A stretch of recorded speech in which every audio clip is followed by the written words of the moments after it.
Hey, everybody, welcome once again. This is Syracuse Basketball Postgame presented by Krause Health, the exclusive healthcare partner for Syracuse Athletics. My name is Brent Axe, and Syracuse lost again. Big surprise, right? But this time, they managed to blow a 16-point lead in the process, turn that into an 11-point win for Pitt. Final score from the Steel City, 80-69. Syracuse just finds new and creative ways to lose games. Pitt with a monster second half. We're going to go over some of the numbers here momentarily, but they outscore Syracuse total 46-28 in the second half. A game where Syracuse hits 14 three-pointers, a season high. A game where Chris Bell awakes from one of his slumbers and actually has a productive day for Syracuse. A day you needed out of Chris Bell tonight, who leads Syracuse with 23 points, including 7 three-pointers on the night. He actually missed a few more open shots that, as it turns out, Syracuse could have used in this thing. J.J. Starling with 14 points, but I wouldn't take that as a good night for him, unfortunately, as he goes 3 of 11 from three-point range, 5 of 15 overall. A rough night for JJ, not only on the offensive end, but the defensive end. And again, a Syracuse team. Now, look, I'm not asking you to hold a 16-point lead. We knew that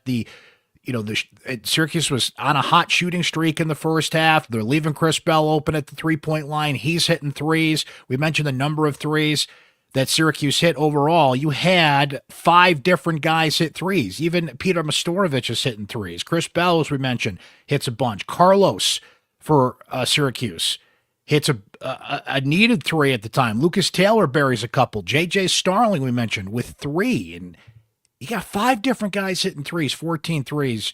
We're talking about a Syracuse win, right? But no, this is just a team that finds ways to lose, can't hold the lead. And I just don't have it in me tonight to just give you like a full X's and O's breakdown. We're going to go over, a few things and a few trends to know. But pretty soon here, I'm just going to turn the show over to our Syracuse Sports Insiders, because God bless you guys for sticking around and watching this thing and even just having the motivation to express an opinion on what has just become a lost season. Syracuse is 11-16. They're 5-11 in ACC play. I'm only half kidding when I say this.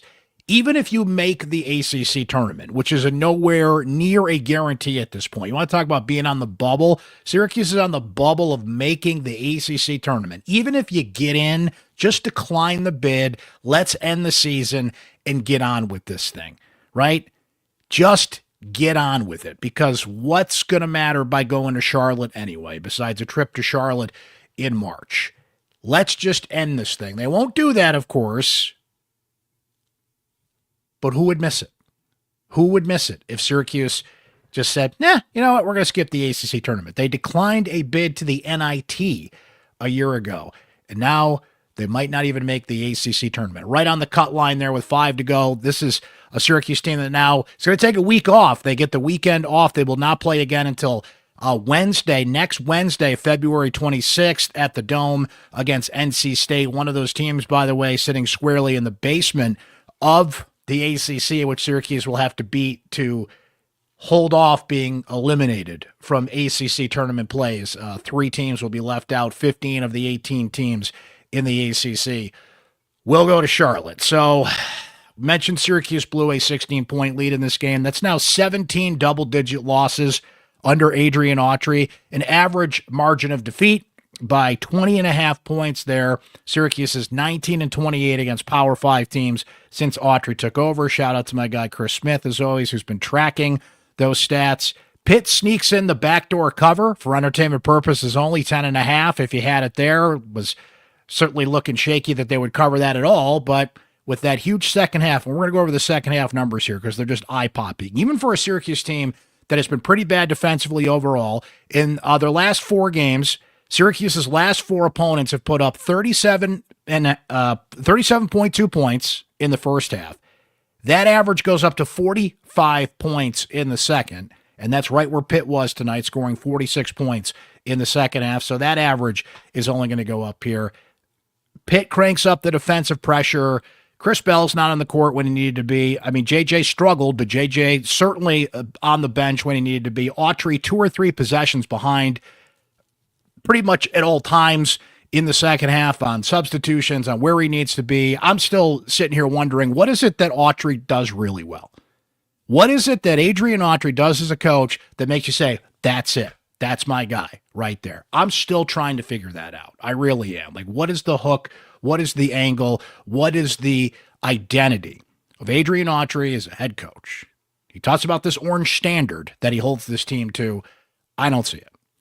Right? So I'm still trying to figure that out. And it's one of the worst seasons Syracuse is going to have if this continues record-wise. Remember, they only had one losing season under Jim Boeheim, and that came a couple of years ago. I mean, we're talking about going back to the mid to late 1960s to find trends about the last time things were this bad. They lost to the last place team in the league, and now they find new and creative ways to lose tonight. A 16-point lead turns into an 11-point loss at Pitt. I want to read you some second half numbers, then I'm just going to turn the show over to our Syracuse Sports Insiders and hear what they have to say, because I just don't have it in me tonight. I really don't with these guys.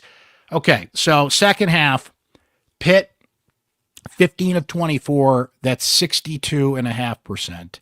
They hit 6 three-pointers, 6 of 10 overall, 10 of 15 at the free throw line.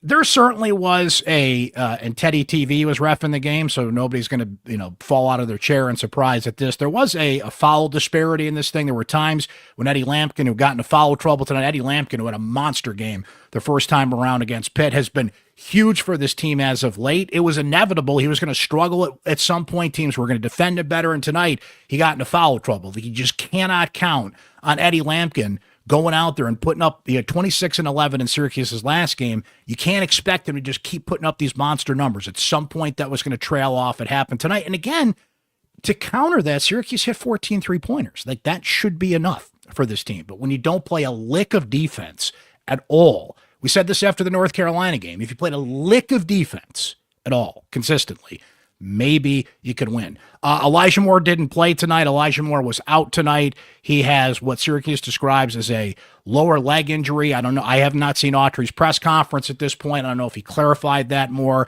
I've heard he's had a bit of an issue with his toe.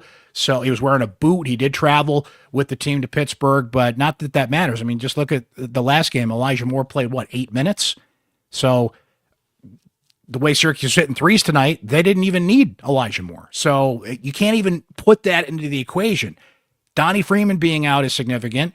When JJ was out, that's significant. Players come and go, injuries happen, but Elijah Moore being out, no offense to Elijah, it's just, it balances out. When you hit 14 three-pointers as a team, that's what he's in there primarily to do. You didn't need him tonight. He probably wouldn't even played with the way that 5 different guys were hitting threes, right? So that, I think that cancels out just statistically at this point. You certainly want Elijah Moore available down the stretch if he can play. I think it's, again, we'll see what Autry says about it. I'm not sure if this is a Donnie Freeman day-to-day situation there, but should note that he did not play.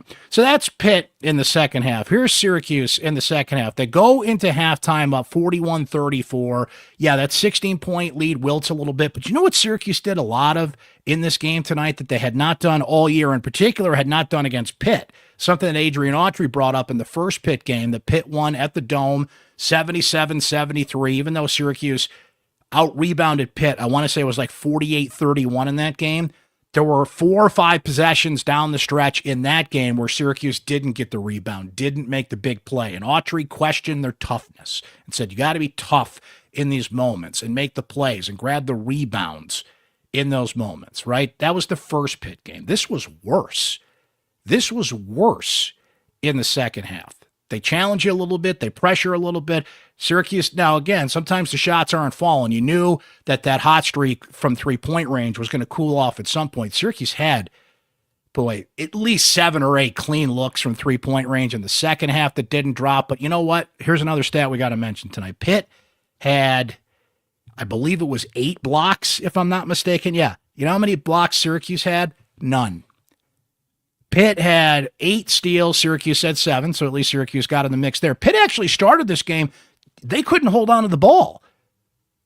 That's what helped build that 16-point lead for Syracuse, because Pitt just came out and they're just laying the ball over to Syracuse, and Syracuse was scoring and taking advantage of that. They end up with more turnovers than Pitt.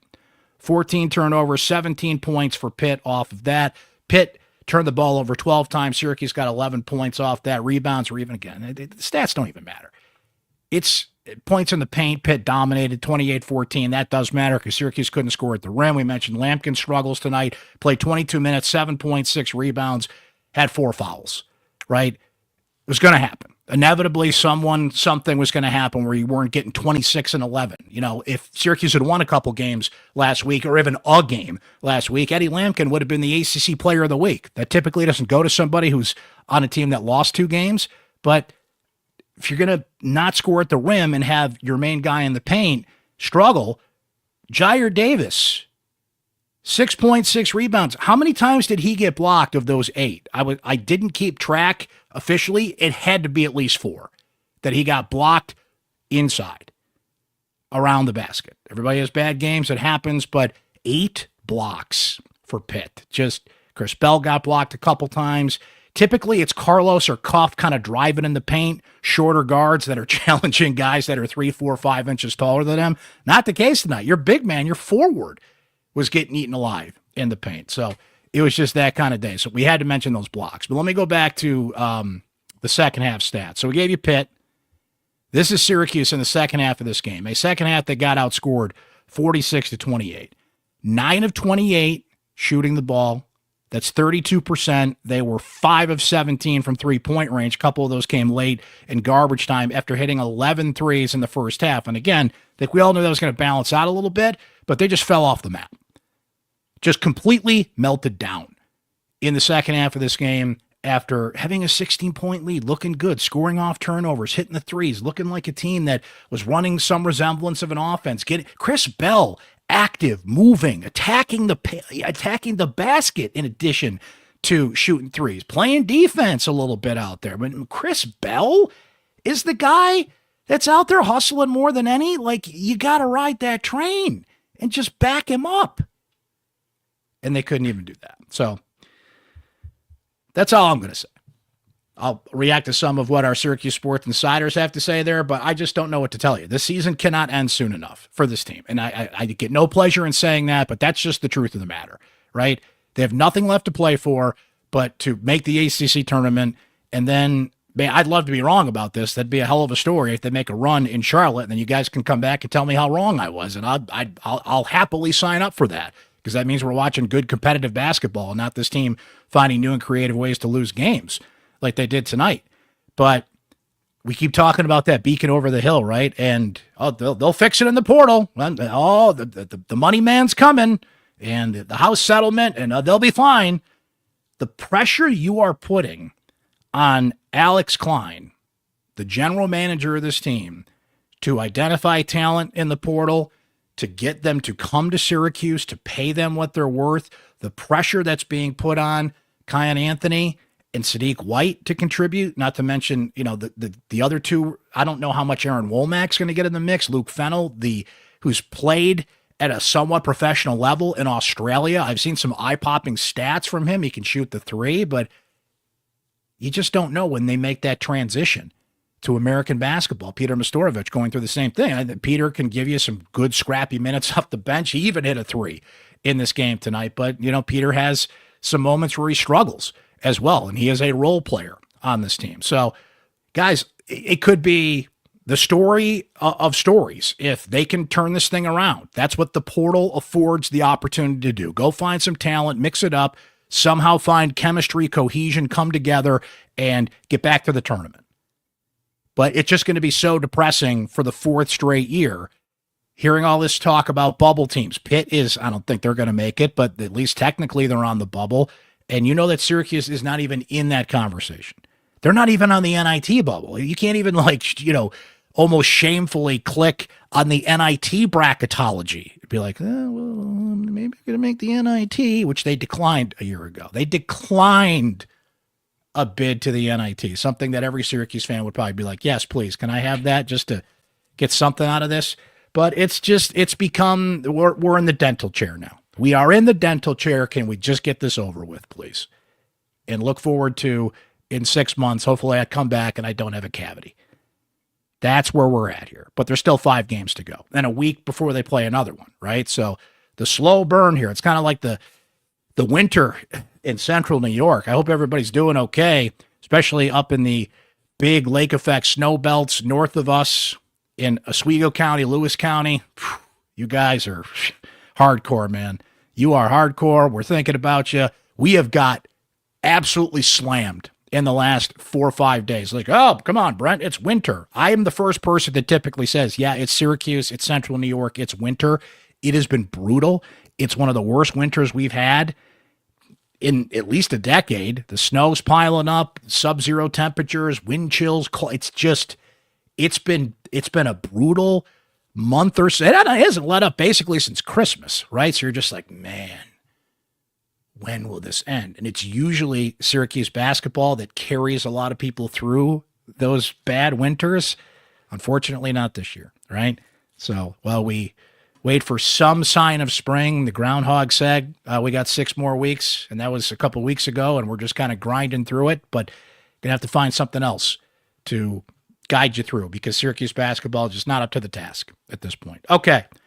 Here's what you guys had to say. Our Syracuse Sports Insiders, and being a Syracuse Sports Insider means you get to text me anytime. Grab that phone and just text whatever's on your mind about Syracuse sports. Questions, comments, opinions, your analysis. Shout out to guys like Sean B., who you're going to see here in the comments, who run the numbers, they do stats and look things up for me. And our insiders, man, they're on it. Trends, articles. Shout out to my guy Victor, who every day sends me links that he finds about Syracuse sports. And that's what's great about it. The back and forth that we have as a Syracuse Sports Insider. You can text me anytime. I text you directly. The group gets a text from me as a group. And it's just a great free-flowing conversation about all things Syracuse sports. It's just $3.99 a month to sign up to become a Syracuse Sports Insider. Anytime I have breaking news, you guys get it first. A lot of insight, exclusives, behind-the-scenes looks that you're not going to get on social media. You're not going to get in my columns. You're not going to get anywhere else but being a Syracuse Sports Insider. And they get exclusive voice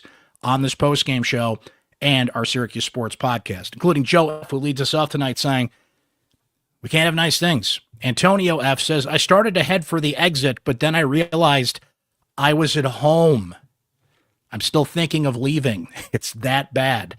From Bruce K., who says, I think I feel worse about this loss than the Miami defeat. J.J. Starling with a rough game, especially in the second half. Yeah, J.J. had a rough go of it. And look, J.J.'s not Superman. Eddie's not Superman. They're going to have bad games.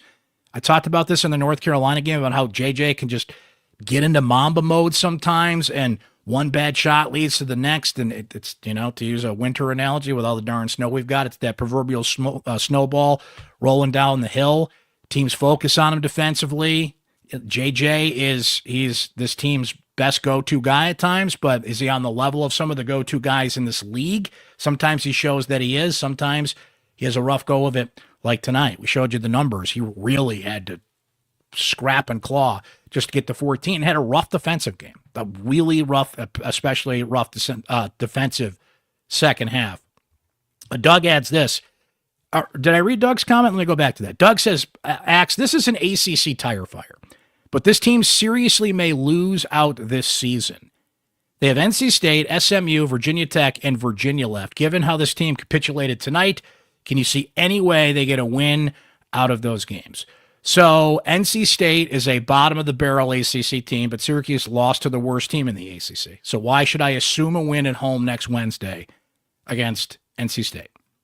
SMU is a team that, if the season ended today, would make the NCAA tournament. That's in Dallas. Can't assume they're going to win that game. Virginia Tech, when I came on tonight, Boston College led Virginia Tech at halftime, 26-11. That's at Virginia Tech. That's a pretty bad team. Would I be stunned if they lost that game? Who is Syracuse to thumb their nose at anybody, right? And Virginia will close it out at home. So I wouldn't be surprised if they lost all 4 of those. I'd certainly be stunned if they won a bunch of those. Can they win 1 or 2 of them? Yeah, I mean, that's what Syracuse has shown this year. But for 3 straight games, they've lost. I gave you the stat of the second half, 4 straight games, now in 5. So they had been giving up 45 points in the second half. They gave up 46 against Pitt, so that average is going to be right around there. Like, if you can't play a lick of defense, you had 14 3-pointers tonight. That should be enough. That should be enough to beat a middle-of-the-pack Pitt team. That's not Duke you're playing out there. That's not even North Carolina.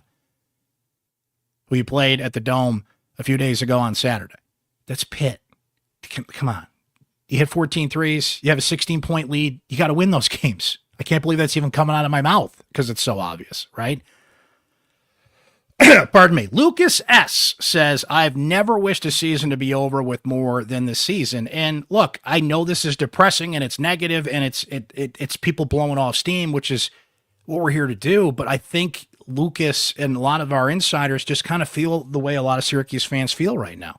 They'd love to see a turnaround. They'd love to see this team make a run, go to Charlotte and maybe make something out of this season. But at this point, they're not going to get above 500. They're not going to make the NCAA tournament, the NIT. They're barely going to make the ACC tournament if they get in it. So then asking that fan base to have faith that this staff is going to fix it all with some NIL money and a couple of high-profile transfers, yeah. Why should they give you that faith? Give me a good, credible reason why, yep, we believe in you guys to turn this thing around. That's the challenge you have if you're John Wildhack. You got to go out there and say, these are the guys that are going to lead us out of this deep, dark hole that has been dug, not just in the 2 years of the Autry administration, but also in the later years of the Boeheim administration, which Autry was a part of as an assistant coach. Let's not forget. I get that assistants only have so much authority, and you got to factor in that to be fair, but he also helped build this thing, was a part of it, and was the chosen successor of it. And again, I don't think he's really differentiated himself much from the Boeheim era in a lot of ways. You're asking your fan base to be like, yep, we believe in you to take us out of that hole. It's a great story if they do. It's a great story if they do. We could be here a year from now talking about a great story. Man, they got this guy in the portal, and they got that guy in the portal. Man, Kion Anthony's better than advertised, and Sadiq White, what a player. That is possible, and I'm not even being sarcastic right now. Because that's sports, and that can happen. We saw it with the football team. You bring in the right guys and the right coaches in the right scenario, build chemistry in a short period of time to do it. But I think we all know what a unique circumstance that was. And his name was Kyle McCord, and he was a fifth-year quarterback. Who is Syracuse going to find? Alan Griffin said it himself. It's the line I've been saying on this postgame show for weeks. You got to find your Kyle McCord. So if they do that, I applaud you. If Alex Klein is everything he is built up to be, and I know Alex, and I have faith that Alex is going to find some talent. He is well-connected. He's a good scout. He knows the tournaments to go to. He knows the people to talk to. He did not have the opportunity to do this a year ago. He was brought in after everything pretty much was done. They swung and missed in the portal outside of Eddie Lampkin, right? So it's a hell of a story if you turn around all those narratives. So you want to sit here and say, I'm just being negative and highlighting negative comments, you can say that because that's what this is right now. It is entirely possible they can turn this thing around because in basketball, it takes ideally more than one guy, right? Because I think Carmelo Anthony was kind of a unicorn in a lot of ways, but even on that team, you had Jerry McNamara. Right? You had senior leadership in Queth Duaney. You had the perfect mixture of guys. You still needed, of all people, Jeremy McNeil to dig you out of a 17-point hole against Oklahoma State in that NCAA tournament, right? You needed Billy Edelin at times. You needed everybody, even with the main guy, right? So basketball is a sport that affords you, if you have a star and a stud and a standout or two, it can carry you a long way. So I just want to be fair about this and say they got a chance to turn this around. But the faith that is out there from this fan base, and frankly, from this observer, that they're going to do that, you got to show me the money. You got to show, quite literally in a lot of ways, right? Other than sports, right, and the great stories that sports can afford, why should I believe you when you say, you're going to turn this around and these are the guys who are going to do it? Why should I believe you? I'd love to hear the reason why. We move on. TK says, I have to say this, Brent, because I go back a ways with this program. Nothing close to this has been on display by Syracuse men's basketball since before Dave Bing. It's very difficult to think that the trajectory will get back on path where it needs to be anytime soon. From Richard C., who says, I've been watching Syracuse sports since about 1982. I am more disappointed with the season than when I was in Desert Storm and we lost to Richmond. First 15 seed to beat a 2, 1991, right? But I won't stop watching. And I think Richard is a lot of people. They'll keep watching. They'll keep checking in on it. Just people are not as quite as invested as they used to be. They'll move on quicker. They'll turn the game off quicker. A guy texted me tonight like, it was either do this or go play pickleball, and I played pickleball, and I'm glad I did, right? It's not stop the world, must-see TV. I have to watch my team anymore. When this is the product that you get night in and night out, things are different now. Things are just different. People have more things to do. There's more competition for your time, for your free time, and why sit there and suffer through that? If you do, hey, you're amongst the best of the fan base. You're dedicated, you're loyal, you're passionate, and our Syracuse Sports Insiders are some of the most dedicated, passionate, and loyal fans. Even they're tired. Even they're like, man, come on. 16-point lead, let it slip and lose in the fashion that they did. It's hard to root for this team sometimes. They play hard, and all the things I'm supposed to say about 18 to 22-year-old college athletes, many of which are now semi-professional, basically minor league basketball players because of the money they're making, right? All that said, it's tougher these days to hang in there and stick with it and root for the old college team when this is the product that more often than not is being delivered. And when you're, again, I got to ask the question, what does Adrian Autry do so well as a coach that makes you say, oh, he'll fix it. He'll be fine. Just get him some players. He'll be fine.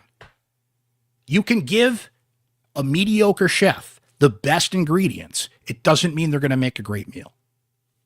Just as the kids would say, just facts. I would love to be wrong about this because it'd be a great story. And this town's in a better mood when Syracuse basketball is good. And the fans deserves, I think, is a word we overuse in life and in sports. But this is a fan base that has been there, done that, knows what it takes to build a winner for so long. Let's be honest, how spoiled the fan base was. We were observing this team, making the tournament every year, 20 wins every year. You could set your watch to it, and it just, you knew inevitably that you just couldn't keep that up. But man, 4 years now without the NCAA tournament, which is basically where they're at, a losing season. So you go, how many years without a losing season? Now you're going to have 2 in the last 4 years. This is not the orange standard. This is not the standard you set for yourself. This is what is literally hanging in the office of the head coach. I am holding you to that standard, and that's what the fans are as well, right? From Jake, who says, I have complained about Autry more than the snow this winter, but it looks like the roof has finally caved in. Sean B says, Autry is giving Wildhack every reason to fire him. The question is just whether he has the guts to pull the trigger. From Rob T, who says, up 16 in the first half to a double-digit loss. I think we just witnessed the lights being turned off on what has been a very challenging season. Patrick D says, I'm okay with giving Red another season, provided that Wildhack gives him a similar ultimatum that he gave Babers.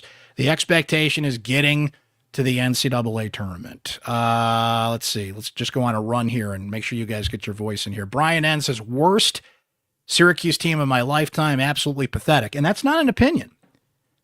This is turning into the worst Syracuse team in a lot of our lifetimes. By record, just stick with the record. Forget all the other stats I talked about and the trends and the double-digit losses and all your fancy analytics. You people and your fancy analytics. Just look at the record. It's the worst record since the late 1960s. So when you say it's the worst team, it literally is the worst team, right?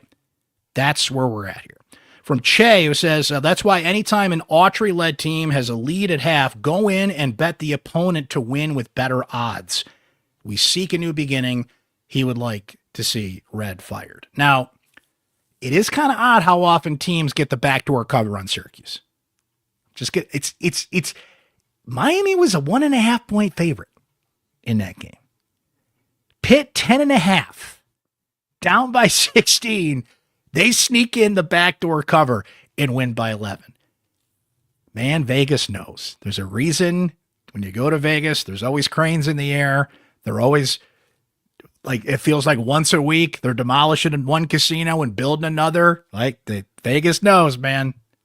That's kind of creepy though. 10.5. Pitt sneaks it in right at the end there to win by 11. That's why I don't bet on sports, people. LS says this is worse than the Miami loss. Up by 16 and in control. We sit our best player. Then in the second half, we don't start our best shooter. And that's the thing. Like all these obvious substitution patterns that we've talked about all year. Autry is 2 or 3 possessions behind all the time. Chris Bell is a monster first half. Pitt's pressuring to start the second half. Where's Chris Bell? Now, again, Bell did miss some open looks in the second half. I'm not excusing that. I'm not excusing some other open looks that this team not only missed from the three-point line, but missed around the basket, right? I think Pitt deserves some credit for that pressure defense they put on and some adjustments that they made. I'm not excusing easy missed shots by any stretch of the imagination. But, man, where's JJ when JJ needs to be in there? And the substitution patterns all year, like they didn't even do the hockey lines, okay? Eddie was a different story because Eddie's in foul trouble, but the backup center you put in there who is 7'4", one of the dumb, and this is nothing against Naheem McLeod as a person. He's a great kid. I'm just basketball analysis, but one of the dumbest things that I got, not from our texters because they know better than this, but I got from other places, social media, was, well, why didn't Naheem McLeod play more for Eddie Lampkin? Not only in the last game, but in other games besides North Carolina. You saw it tonight because even a dude who's 7'4" slides late on defense and can't block a shot. Syracuse has a 7'4" center that had to play significant minutes tonight because Eddie Lampkin's in trouble. And by the way, Lampkin doesn't block shots either. Lampkin has his flaws on defense. As much as he has been great for this team and much needed for this team, he's not a good defender, right? McLeod has poor hands, drops the ball, comes in 2 possessions right away, turnovers. Like, there's a reason that Naheem McLeod is a backup and plays the limited minutes that he does. He has flashes of brilliance. He did hold his ground against Carolina in the zone and maybe should have played more than 5 minutes. I'm not going to disagree with that, but just settle down on this whole thing about why he should be in there over Eddie Lampkin. No, that's why. That's why. And again, I'm just talking from a basketball standpoint. Great kid. He is a great dude and exudes positivity on social media, which is a hard place to do that. And he's going to do well in life. Trust me. But if you're asking me why basketball-wise he's not in there, that's kind of perplexing when you have somebody who's 7'4" and struggles at those things, right? But that's why and by the way, that's got to be a priority in the portal because Lampkin's gone, he's gone, you don't have a center, and certainly point guard is a high priority in the portal as well, because this is what we're talking about here on February 18th. While good teams are talking about where are we going in the tournament? What's our seed going to be? What's our matchup going to be? Where are they going to put us? You know what we're talking about? What's free agency? What's in the portal? You know, we're fans of, like, I'm a Boston Red Sox fan, right? They did well in free agency, by the way. Alex Bregman, baby.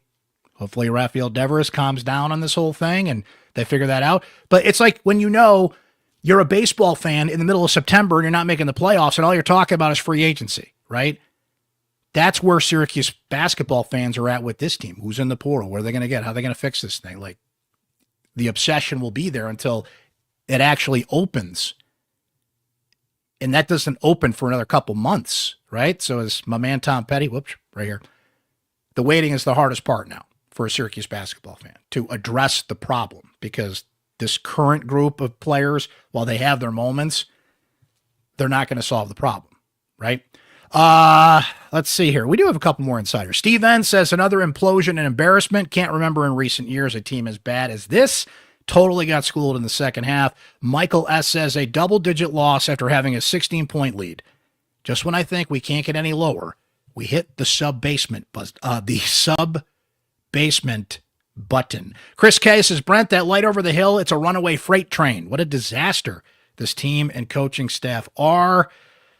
Harsh, but tell me they're wrong. TM says, new game, same problem. Red is basketball's Dino. Syracuse basketball under Red, no heart, no toughness, no identity, no wins. Look, this team does play with heart at times. Their toughness, can be put into question. Red said it about the first Pitt game. They certainly have no identity. Like that, you are spot on with that. No wins. I mean, hard to argue with that, where they're at. Jared says there's no other way to put it. A talent-deficient team that is poorly coached equals unbearable to watch. Let's go lacrosse. By the way, Syracuse plays Harvard Saturday at the Dome. Harvard got beat by Colgate today. Bit of a surprise. So Harvard's coming in, maybe not quite as good as we thought. Nice recovery game, perhaps, for the lacrosse team, women's lacrosse team. Beat Cornell by, I think it was 18-10 final score today. So, yeah, lacrosse is going. If you guys want to come on board, come on in. Come on in. Talk lacrosse.